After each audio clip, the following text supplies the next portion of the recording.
The next item on the Committee of the Whole agenda is presentation on supply chain impact on school food service. This is a presentation of information on the supply chain impact on school food service. It is an informational presentation, and no board action is required. Presenters are Mr. Kyle Garant, Deputy Superintendent of Finance and Operations, Dr. Diane Golzinski, Director of Health and Nutrition Services, Ms. Nancy LaFave, Food Service Director of the Escanaba Public Schools. I think she gets the award for the longest commute to the board meeting. And Mr. Carl Williams, Executive Director, the Office of School Nutrition, Detroit Public Schools Community District. This is indeed an esteemed group.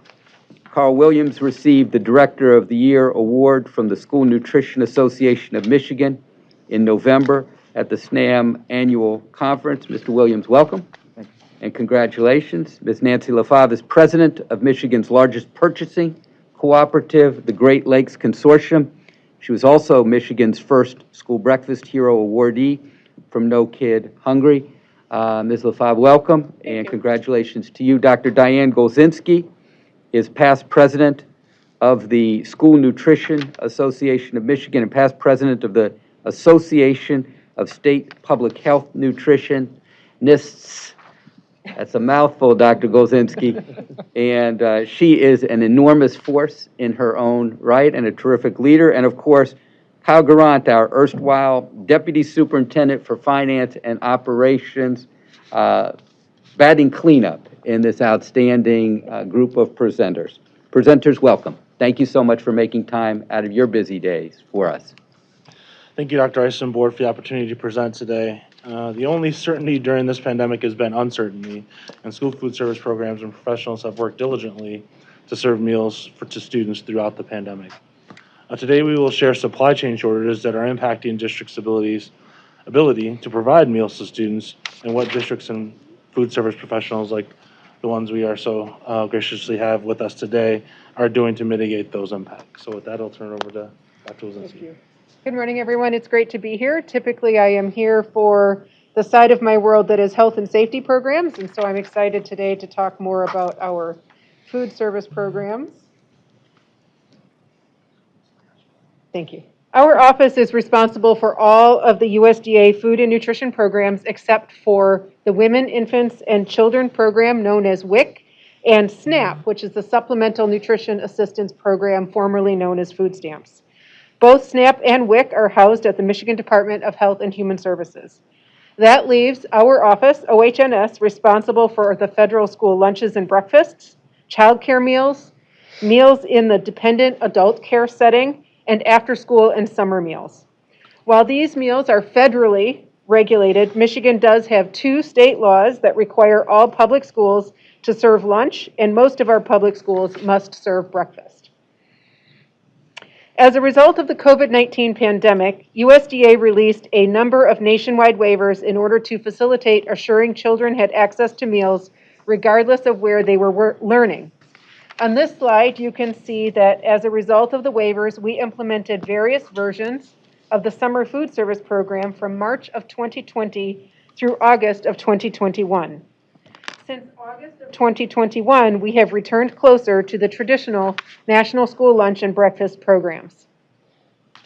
Michigan has chosen to participate in all of the waivers offered nationally. This includes the ability to continue to provide meals to all children free of charge. When children are not physically in school, our schools may provide pickup meals for up to 7 days at one pickup time and location. And for this school year only, as a result of the severe supply chain challenges, we are also able to reimburse meals at the highest reimbursement rate available and reimburse meals that may not meet the full meal pattern requirements as long as the school has an approved meal pattern waiver on file with MDE. Nationally, school food service has seen challenges at every level of the supply chain for nearly every product that they order. School food service directors are dealing with products not being in stock in the quantities needed to feed the thousands of children that they need to feed for both breakfast and lunch in a single day. Paper products are in short supply, so directors are being forced to serve only finger foods. and where possible, they are returning to reusable trays and flatware. The challenge is that not all schools have dishwashers to clean those reusable trays and flatware, or the staff to run the dishwashers. The other challenge is that manufacturers have discontinued many school-specific menu items during the pandemic. Where a chicken manufacturer may have made 30 varieties of chicken products prior to the pandemic, now they may only be making 3. Making matters worse is the labor shortage. We've been talking about teacher shortage, and I want you to know that there is a shortage at every level of our supply chain. I've been at MDE for nearly 10 years, and I've never seen the number of new school food service directors as I have this year, as a result of retirements and many leaving the profession due to the intense challenges realized during the pandemic. In some places, these essential workers have received small pay raises or bonuses, but in many cases, district administration or unions have not allowed funds to be spent, even if they have the funds to do so. So what I have for us today are 2 guests who are going to talk about what it's like to try to serve the children now during these challenges. First is Nancy. Thank you for having me. Being the chair for the Great Lakes Consortia, which, like Diane said, is the largest consortia in Michigan, that is how we get our USDA foods through the consortia. And so I spend a lot of time on the phone with manufacturers. I spend a lot of time on the phone with our distributor, which for myself is Gordon Food Service. And we all have a lot of things in common, and labor shortage is the first, price increase is the second, raw material to make products is the third. Our distributors alone, since the beginning of the school year, has seen 77 price increases mid-contract. Beef is up about 20%, eggs is up 20%, ham and turkey about 12% just since the beginning of the school year. And of course, as you know, that trickles down to the school districts. A lot of schools are worried that the recipes that they've come up with, the standards that they've set for their school programs, they're going to have to start using subpar ingredients because they can't afford the price increase on some of the other items that they're used to using. Because manufacturers have labor issues, they, like Diane said, chicken products, they might have had 30, could be down to 3 or 4, but we're also dealing with them providing commercial and to restaurants and stores. So that same manufacturer is trying to produce for the refrigerators at Meijer. They're trying to produce the school food chicken patty. And because of the price, the commercial usually wins out over the school. So we can't always have our products available because they are manufacturing for the commercial side of their business. And how that affects, like on a local level for myself, breakfast is a big issue. We do K through 12 breakfast in the classroom. Every teacher in every building feeds their kids after the bell.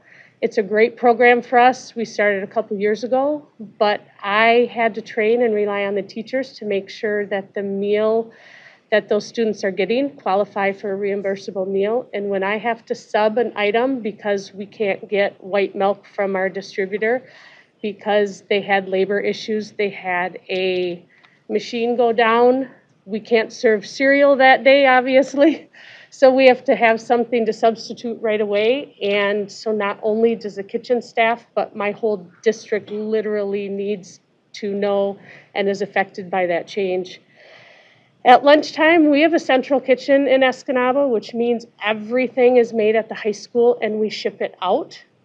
So we have come to like products that handle well, that ship out well, that hold, that the breading stays on. If we have to substitute those products, when we ship out, they're not always the best quality by the time the elementaries are eating.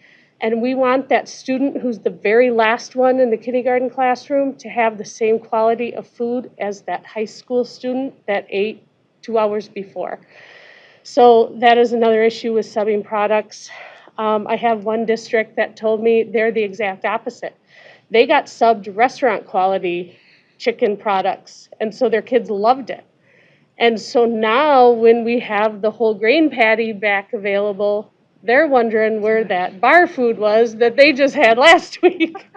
So it's trying to balance out and make sure that you're serving the same thing every day so the students know what they're getting. The last thing that I really have is special diets. We have a lot of diabetic students in our district. When we are substituted products, that affects what those kids can eat. They have to know ahead of time at breakfast and at lunch so that they can get their carb counts, they can get their insulin. And when we're constantly subbing products for them, sometimes it's the last minute, it really affects their lives, literally. And paper products, you know, everyone that has to deal with styrofoam knows that they're low. So we become hoarders, which we don't like to do. But if there are school trays available and you can get 50 in, it's each man for himself at that point. You get 50 in, but we've had it down where I've had one case of school trays left in our district wondering, what am I going to do tomorrow? So it's all around from paper products to food, lunch, breakfast. It's affecting us in every way. Thank you, Nancy. And it's the same in Detroit, correct? Yes, yes. Is it okay to Yeah, I'm good. take this off? Okay, I apologize. And thank you for your time. I know this is very important. So I'm not a scripted guy, as my colleagues know, but I will read from my script so that I can respect your time. I am glad that you did mention the special needs diet, special diet, and special needs students, because for those students, consistency is so important. And if you change anything in their day, it just throws everything off for them. And that has been a huge impact. But I want to share with you a story so that you can kind of see what the life of a food service director is. So it's Wednesday in the middle of the month of October, and I'm conducting my periodic visit to schools. I'm pulled aside by a principal with a concerning look on her face. "Mr. Williams, are you aware of our concern regarding the menu?" she asks. "We are a little tired of chicken," she tells me. "Our menu over the last 6 days have been chicken tenders, chicken bites, barbecue chicken, oven roasted chicken, 3-piece chicken, baked chicken. And also we've had 4 different type of plates. And right now, my kitchen staff is in the back cutting in half to-go containers so they can make 2 plates out of 1. And she asked, "Mr. Williams, why in the middle of lunch every day, my staff is leaving my building to go to another school so that they can find product to finish feeding my kids?" So at that point, I stopped her and began my spiel on the domino effect of the disruption in the supply chain. We're not getting the product that we need to stay compliant with our district posted menus, and the products that we are getting are very inconsistent. What we need is just not there, and it's not there when we need it. I have been forced to drastically reduce my menu offerings at every level. Prior to COVID, my K-8 schools, we offered 4 to 5 different entree offerings daily. Now, we're offering 2 at most. 1 is more consistent. At the high school level, we were offering 9 different entree items every single day. Today, we're offering 3, but on a more consistent basis, 2. My students, they choose to eat with us based off that variety. And when that variety isn't there, they're choosing not to eat with us. At least once a week, myself or my assistant directors are using our vehicles to go store to store, trying to find product just to make it through the day. We find ourselves driving to our distributor's warehouse in Wixom to pick up our own food and milk because they have shortages in truck drivers and can't get the food delivered to us. Due to the labor shortage, the supply chain has, as I said, has a limited number of truck drivers. As I have read, there's a shortage of about 80,000 nationwide. And that has stalled our ability to receive product. As a large district, we coordinate with our food distributor on our menu needs 3 months in advance. In today's environment, we are still not able to receive the items we need with a 3-month notice to our suppliers. A closer note to staffing, which affects us more closely at home, is my staffing shortages. I started the year off with 165 kitchen staff vacancies. That's 25% of my staff missing. We have a dozen of schools with only one kitchen employee there to cook, serve, do the USDA required accountability, clean, sanitize for breakfast, lunch, and dinner, and that's typically for a school of about 300 students. Since September, I have had the EMS rush to 2 of my kitchens to attend to medical emergencies from staff passing out from exhaustion, from being overworked, not having enough resources, and being asked to do more because of the additional COVID protocols. As I say, I'm not scripted. Prior to the challenges presented to us in COVID, our district of 50,000 students, we were serving 39,000 lunches daily and 29,000 breakfasts daily. Today, with fewer students in the building, my 39,000 lunches have gone down to 26,000. And my 29,000 breakfasts a day has gone down to 24,000. So that's a decrease of 30% in my lunches and 15% decrease in my breakfast. So basically, the supply chain domino effect has been, right now, I'm not feeding kids. And when I am feeding kids, I'm not able to give them the variety and the service that they deserve. Thank you. Thank you, Carl. I'm sorry to backtrack, but I had brought this with me. It's a note from a student that I had received. Special education student asked her aide if she could write it out for her. And I don't know if everyone here knows what a Bosco stick is, but if the kids don't have Bosco sticks in school, they are not happy. And right now, we have a substituted Bosco stick. So she wrote a note and gave it to the lunch lady and said, please bring back the old Boscos. The ones that we have now are really bad. Thank you if you take this into consideration from your favorite Kyra B. Or I'm starting a protest. So that's what's on their mind when they're eating. They're not enjoying, they're worrying about what else is out there. Thank you. Thank you both. So what's up next? What can we even do about this? Just prior to the December holidays, the USDA notified us at MDE that we will be receiving a little over $29 million in supply chain assistance funding. While we are thankful for this investment in our schools, it is still concerning that our child care centers, who have suffered so much throughout the pandemic and are suffering from the same supply chain challenges, will not have access to this assistance funding. These funds are also restricted to unprocessed or minimally processed foods only. So that means that our local farmers and producers will benefit, but things like Bosco sticks cannot be purchased. For school districts who do not wish to purchase these specific products or have an excess fund balance and more funds than they know what to do with, they have the option to decline the funds, and MDE will be able to reallocate those unspent funds to other districts at that time. So in closing, I'm sure you all have noticed the empty shelves at Meijer. I'm sure that you have experienced it in your own lives, in your own grocery shopping. Today, what we've been trying to do is help you to understand what that shortage looks like when it's multiplied by 100 for our local school districts. While none of us at this table can magically make these products appear for our school districts, just being kind to our school food service directors and understanding what they're going through would be an absolute step and an absolute benefit to these folks, because they work so hard every day, and I thank you for what you do to take care of our children. Thank you. Board members, we appreciate that presentation.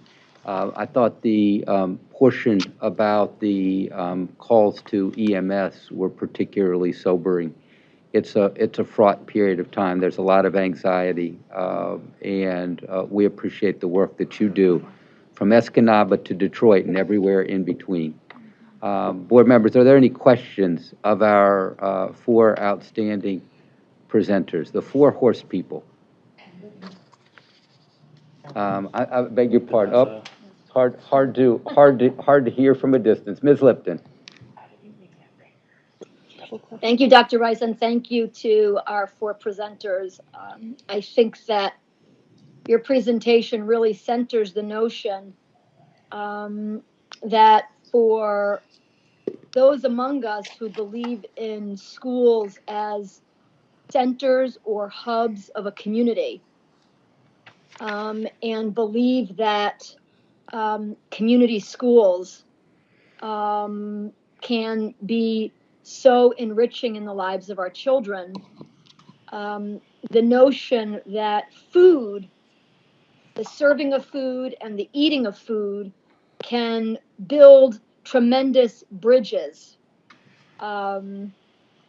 among students and create a community where a student can be prepared to learn, because we all know that a hungry child is not in its best place to receive the knowledge of our hardworking and dedicated teachers. So thank you so much for that. I have a very specific question. On the second to last slide, there is a specificity that the supply chain assistance funding for schools only, parens not childcare. And my question is, does that also include those school districts that provide school-based childcare in terms of Great Start, Great Readiness, or other school-based childcare, including aftercare programs? That's a great question. The USDA has specified that we are allowed to send those funds to school districts only and not sponsors who only have childcare. So I can't send it to like a Happy Elephant type of childcare, but I could send it to an Did you Escanaba understand my Public School. question? Did she not hear me? Can you hear us? Could you hear us, Ms. Lipton? Ms. Lipton, are you able to hear us? Hello, can you hear me? Oh, I We don't think can she hear you. Can you hear us? Okay, can you hear us now? No, I cannot hear anyone, Okay. but I can now. Okay. Okay, very good. Okay. Dr. Golzinski, back to you. I'll try again. So the USDA has specified that I can send those funds to school districts only. Those school districts might have childcare programs in it, like a Great Start Readiness program, but I cannot send those funds to a childcare center only. So a Happy Elephant or a NEMSCA, which is up in northern Michigan, which has a number of childcare centers only, I cannot send those funds to them. I can only send those funds to school districts. Thank you. Okay. Thank you very much, Dr. Golzinski, Ms. Lipton. Ms. Porter. Ms. LaFave and Mr. Williams, I just wanted to say thank you so much for the work that you're doing, being in schools every day and watching my own food service staff in my district and the districts around me. I know how hard you've been working for the last several years, and listening to you talk about ensuring the quality of food and making sure of the variety of food. So many students, the only meals they get are the ones they're served at school.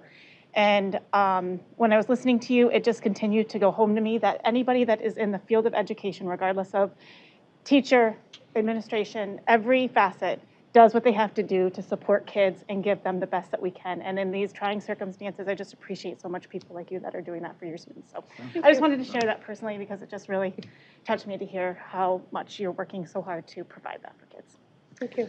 Thank you, Ms. Porter. Other reflections from state board members? Going once, going twice. Dr. Albrecht. I just want to echo that. Thank you so much for what you're doing and for coming all the way to Lansing today to talk to us about the struggles that you guys are facing. I certainly hope that we can help in some manner alleviate some of this pressure that you're under, but you're doing a really important job and we really appreciate it. Thank you. Thank you. Just to that, if I could add the notion that for many of our young people, their food is at school, and that's it. And no school, no eating or skinny eating, if eating at all. And I think that's important for people to understand that for a lot of administrators, the decision to have school or not, in part turns on what happens with feeding. It's not simply a snow day call or an ice day call or a COVID number call, but it's also about young people who, but for school, would not eat. So this is basic, it's fundamental, it's critical. There's tremendous research that suggests that children's nutrition affects children's thinking, affects children's learning, affects children's subsequent opportunities in life. There's a lot of research that draws a line from what you do to children's outcomes. And it's easy to be dismissive of nutrition when you have plenty of good food. It's less easy to be dismissive of nutrition if you're not eating or you're not eating well. And so as someone who's spent my entire life in urban public schools, I appreciate what you're doing every single day because I saw the value of what you do every single day on my babies. And we just have more babies across the state for whom we are focused at the moment. So thank you very much. Thank you for your leadership. We appreciate it and we appreciate you.